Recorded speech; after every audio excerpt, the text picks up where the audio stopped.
La gente se ríe del por qué tengo la ventana abierta con la calefacción encendida. Tiene un porqué, no es porque me apetezca gastar calefacción. No, cuando enciende, tira mucho humo. Que en el otro vídeo, como es otro Scania más moderno, no es este, el tubo de escape va abajo. En este va aquí, lo podéis ver bien.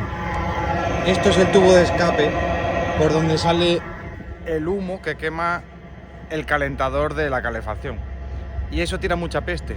Por eso la ventana abierta hasta que enciende bien. Una vez que ya ha encendido, combustiona bien y no tira tanta peste, pero al principio sí. Es por eso porque la ventana está abierta.